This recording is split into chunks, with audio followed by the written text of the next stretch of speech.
আজকে সকাল সকাল এত সুন্দর একটা প্লেট সাজানো থেকে ব্লগটা স্টার্ট হচ্ছে। আজকে ছিল বাবার বার্থডে, তাই সকাল সকাল মা উঠে প্রায় অনেক কিছুই রান্না করেছিল।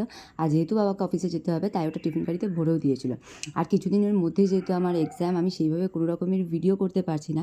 এটা হচ্ছে বিকেলের সন্ধ্যেবেলায় আমাদের আইটেম ছিল চিলি চিকেন আর ফ্রাইড রাইস, সেটাই আমি আজকে রান্না করব। সবার ফার্স্টে এখানে ম্যারিনেট করে নিয়েছিলাম আর দুটো কড়াই বসিয়ে দিয়েছিলাম। চিলি চিকেনে পকোড়া ভেজে নিয়েছিলাম, আর এইদিকে বিনস গাজরও ভেজে নিয়েছিলাম। আর এইদিকে দেখো ভাই ঘুমের অবস্থাতে ওকে পকোড়া খেতেই হবে। এরই মধ্যে আমার সমস্ত কিছু রেডি হয়ে গেছে। এদিকে ভাতটাও রেডি করে নিচ্ছি আর চিলি চিকেনও রেডি হয়ে গেছে।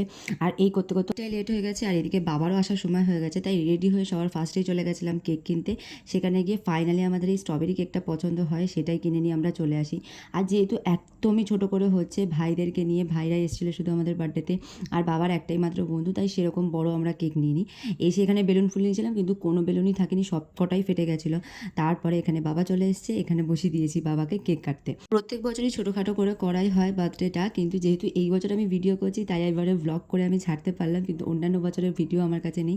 এখানে কেক কাটা কমপ্লিট হয়ে যায়। তারপরে যেহেতু ছোটো করে হয়েছিল, সন্ধ্যের মধ্যে সব কিছু হয়ে গেছিলো, বোর হচ্ছিলাম, তাই সবাই মিলে আমরা বসে পড়েছিলাম এখানে লুডো খেলতে। তারপর রাত্রে ডিনার করে সবাই বাড়ি চলে গিয়েছিলো।